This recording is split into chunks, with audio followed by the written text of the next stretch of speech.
Good day sir, ito po ang aking step by step final exam sa paggawa ng sequentialite. Una, ang ginawa ko dito sir, inanalyze ko muna yung diagram, tapos pangalawa is yan po, i-ready ko po yung mga components, then papalitan na rin yung mga value nila na kung ano yung nasa diagram para diretso na sa paggawa.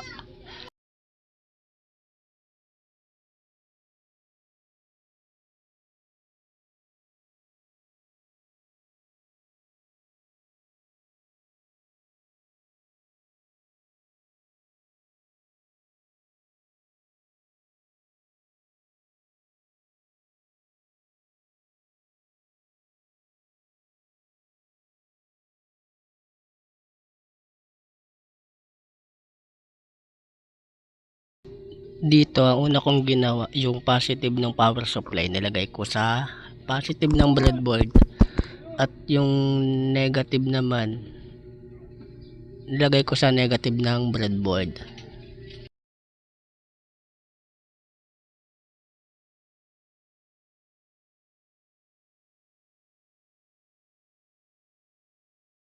Dito naglagay na din ako ng jumper wire para sa kabila, para kung sakaling maglagay ako ng connection sa taas at baba, at least meron ground na papasok dun.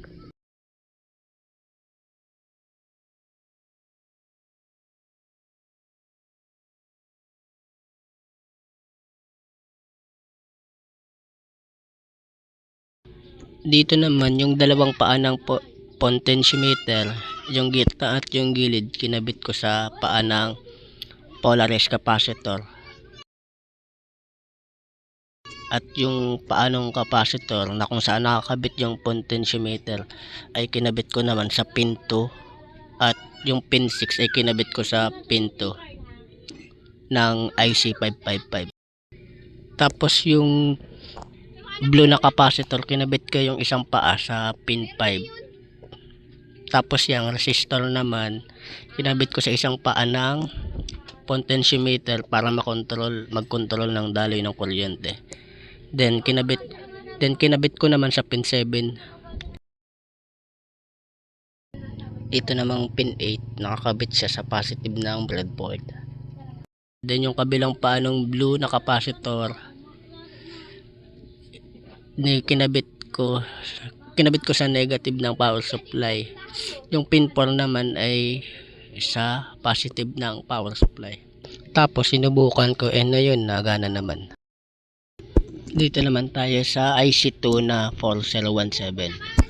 Una, ang ginawa ko, yung pin 16 ay nilagay ko sa positive. Doon niready ko na yung mga components niyan, tulad ng diode, resistors, transistors, LED, para mapadali ko na lang sila mapag-connect.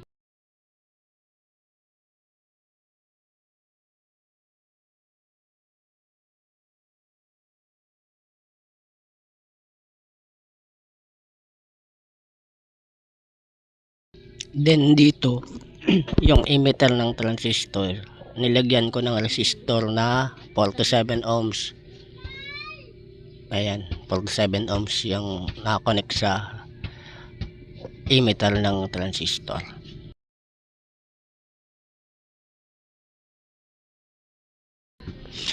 Tapos yung base naman ng transistor, nilagyan ko ng 8.2 ohms na resistor.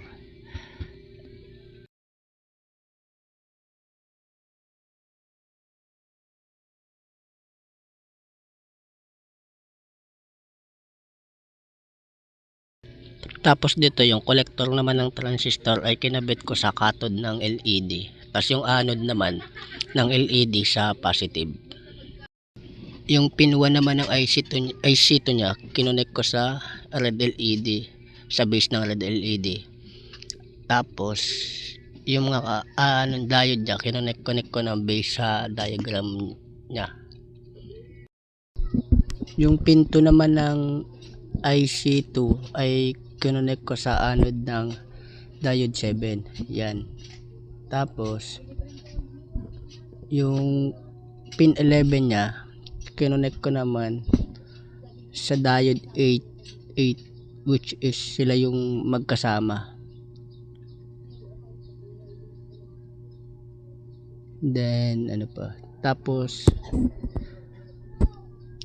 yung cathode ng diode i-connect ko sa base ng LED na blue. Ayun.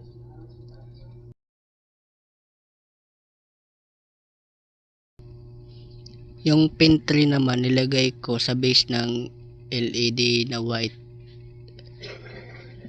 Ayan. Kaso sumasabog siya sa.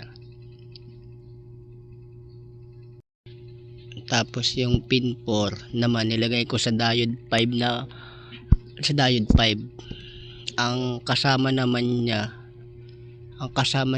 diyan is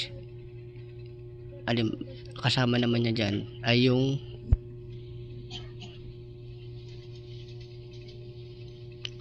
pin 9 na nakakonect sa diode 6. Tapos yung cathode ng diode 5 at 6 ay kinonect ko sa dilaw na LED. Ito namang pin 5 ng IC, nakakonect siya sa diode 1 ng diode ng anode. Ang kasama niya yung pin 10 na nakakonect. Yan, pin 10 na nakakonect sa diode 2. Tapos yung cathode ng diode, yan, yung cathode ng diode kinonect ko sa base ng LED na orange. Yun.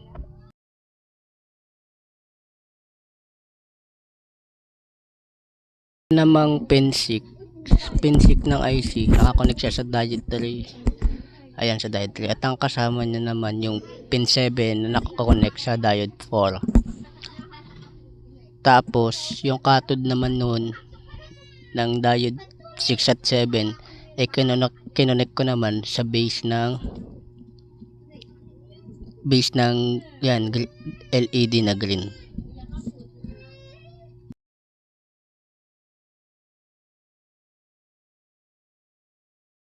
Ito namang pin 8, nilagay ko lang sa negative. Tapos yung pin 3 ng 555 IC, ayan, kinonect ko naman siya sa pin 14 ng IC2. Tapos yung 13 at 15 naman ay kinonect ko sa pin 8 na negative. And dito gumagana naman siya kaso sumasabog. Kaya ang ginawa ko, nag-troubleshoot ako.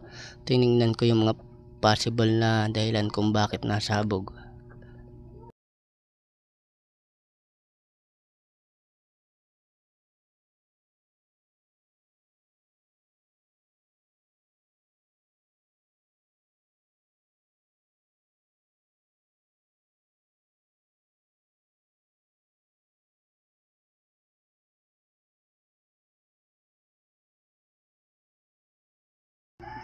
Tas yun, hanggang tinotroubleshoot ko, hanggang sa nakita ko na yung base ng transistor is nakadikit sa resistor na 8.2, which is hindi nga pala sila pwedeng pagdikitin. Then inayos ko na.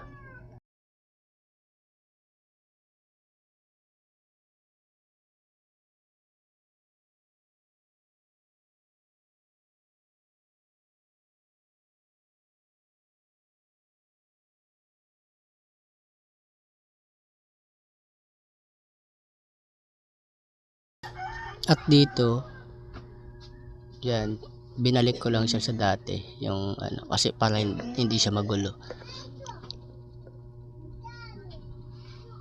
Then susubukan ko na ulit siya, and ayun, gumagana naman siya. And yun, okay naman siya. Gumagana naman. Tapos pag i-adjust ko yung potentiometer niya, yan, mabagal siya dyan eh. Tapos yan, pagpunta niya dun sa dulo, bumilis na. Ayun, bumilis na siya. Yun lang sir, thank you po.